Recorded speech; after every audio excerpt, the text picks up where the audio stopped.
Hey ladies, and welcome back to the Single Mother's Life. If you're new here, welcome. And if you have been rocking with me for a while, thank you so much. And in this video, I want to talk about the differences between a second chance apartment and a regular apartment. I decided to do this video because I've gotten a couple of questions in my second chance apartment approval program where I help people get approved for apartments who have past rental and credit issues. And I've gotten a question, what is the difference between a regular apartment and a second chance apartment? So I know that many of you, your lease may be up. You may be living somewhere where you don't want to live because you have a broken lease, or you have past rental history mistakes, or you may have gotten evicted, you may be in active bankruptcy. Whatever the case may be, you need to move, or you're wanting to relocate to another state, because this is a single mother relocate video. Gotta talk about that, okay? So whatever the case may be, you want to know the difference between a regular apartment and a second chance apartment. So let's get into that. I have lived in a lot of second chance apartments in my earlier days, okay? Because I was not aware of the relationships that you build with apartment complexes will determine where you live after your lease is up. So I've broken a lot of leases. I've never gotten evicted, thankfully, because I've always left before it got that far. But I have broken a lot of leases, and because I've broken a lot of leases, and because I was not as educated and knowledgeable in credit repair and apartment approvals that I am now, I've had to live in some places I didn't want to live, okay? So I do know some differences between second chance apartments and regular apartments. So the first difference between a second chance apartment and a regular apartment is going to be the location. Now, when you research or Google second chance apartments, most second chance apartments, not all second chance apartments, is going to be in a bad area. Okay, let's just call it what it is. It's going to be in a bad area. It's going to be in the hood. It's going to be in a crime-infested place. It's going to be in a rodent-infested place. It's going to be somewhere that is less desired to be lived in, because it's a second chance apartment. And that's the reason it's a second chance apartment, because they take risks on people who don't have good rental history to move there. So it's not a big deal if that person break their lease, because they can easily get someone else in that apartment.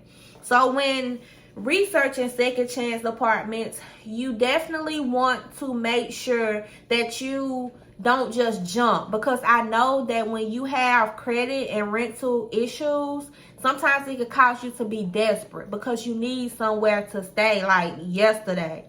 So when you see second chance, you're going to jump at the opportunity, and in the long run, it's not going to be good for you, because the area or the location is not good for you, and it's not good for your kids. Now, I remember the last bad area that I was living in, it was because I had a broken lease, and it was definitely in the hood. But I'm so thankful to God that I've never had a break-in in my apartments or my homes, my houses, never. So I thank God for that. I've never had a break-in, but you know, I was scared. Like, I was working overnight, and I would have to leave out at 10 o'clock, and it's pitch black, and go take my son, you know, to my mom and my sister, and then go to work. And I used to park directly in front of my door, because I was living in a duplex. And I would park directly in front of my door so I could walk right outside and get in my car. But even then, I was still scared because of the neighborhood, because I was a single mom, and I know people were watching me go in and out, so they knew that, you know, I didn't have a man. Now, back then I was a little thought, so I probably had men in and out, but I didn't have a steady man. So that in alone did not make me feel safe. And as single moms, we definitely want to feel safe when we go in and out our homes, right?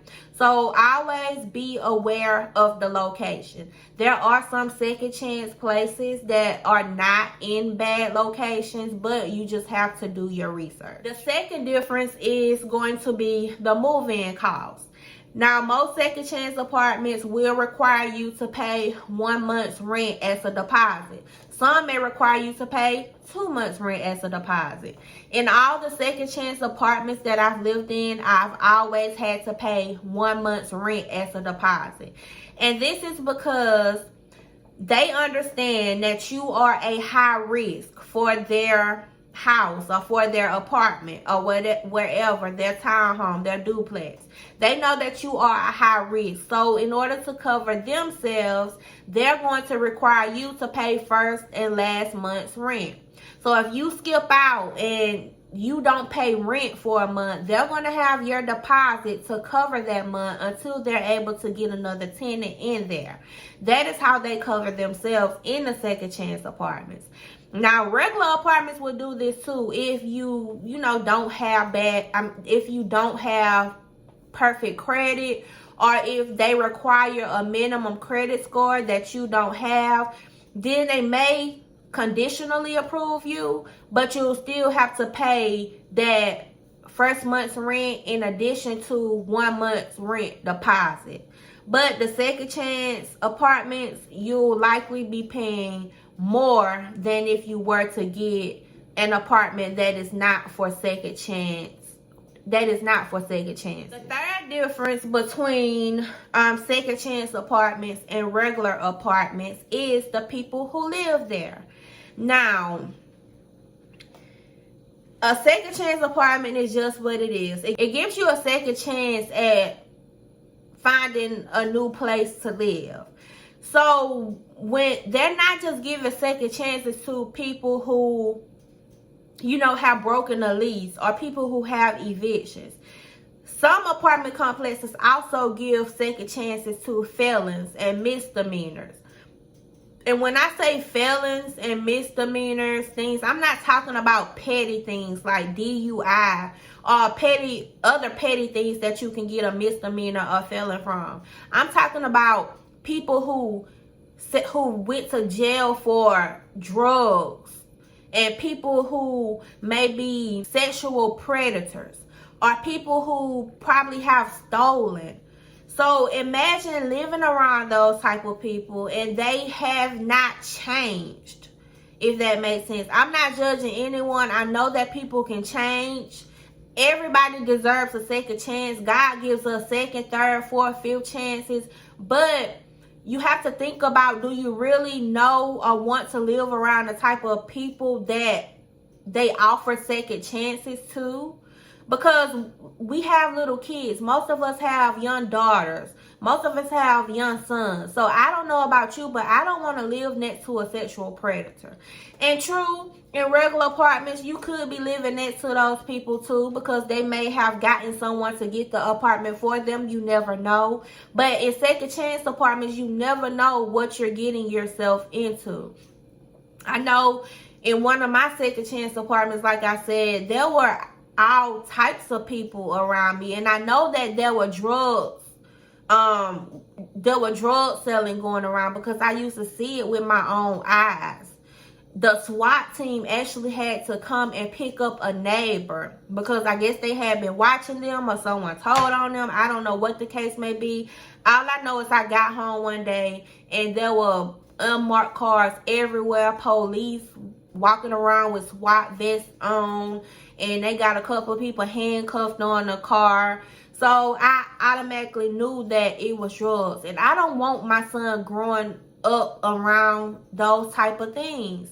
Because children, especially young children, adolescents who's going into teenage years, they're searching for an identity. And if all they see, if they live in the hood, it's big rims and men with golds in their mouth and walking around in flashy clothes, then that's what they're going to want. And they're going to do what it takes to get that, which is usually selling drugs.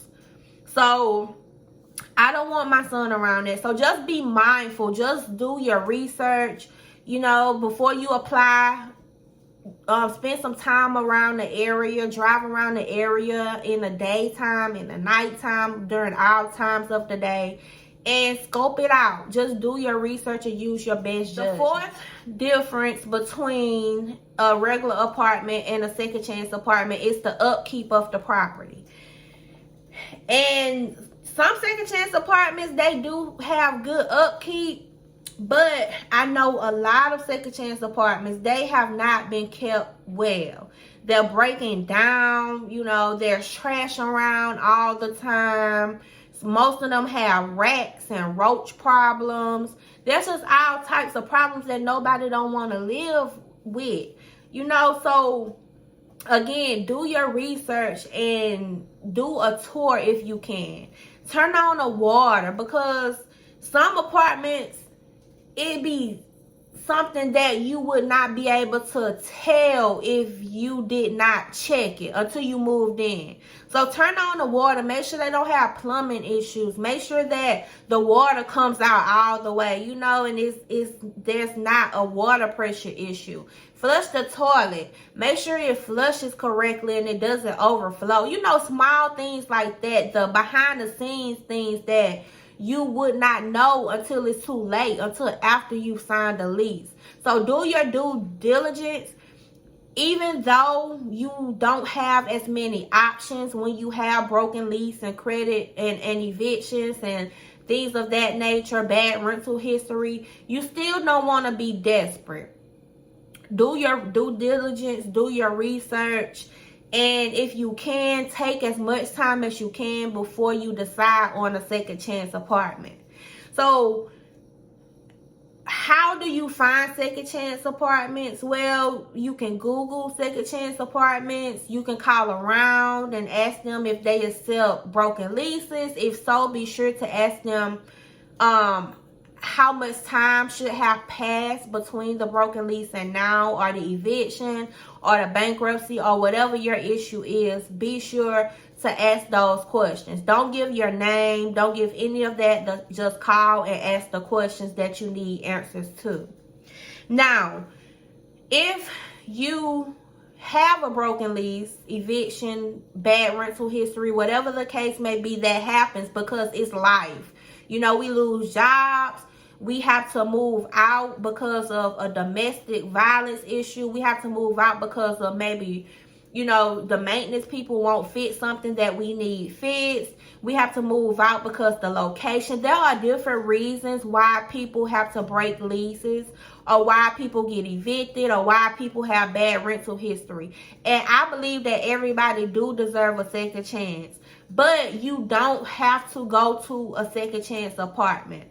As an apartment approval specialist, I do specialize in getting you approved no matter what your past rental history look like. I can get you approved for apartments that are not second chance apartments, so that you and your kids can live comfortably and so that you and your kids can feel safe. If you want to know more about that program, visit singlemomsrelocating.com. or check the description box, because I always leave tons of resources down there. I also have tons of free content on the YouTube channel that you can check out. But if you want to work, if you're relocating, if it's time for you to move, then definitely head over to the website. Read the frequently asked questions, book a consult, head over to Facebook, join a Facebook group, Second Chance Apartment Approvals, Credit Repair, and more. And I'll be more than happy to help you as I can. But you have to reach out for help, okay? And this goes for any apartment in all 50 states. So if you just need to move, or if you're relocating to another state and you need my assistance, let me know. I'll be happy to help. Well, that's all I have for you in this video. If you have not subscribed yet, why not? I love y'all, and I'll talk to y'all in my next video.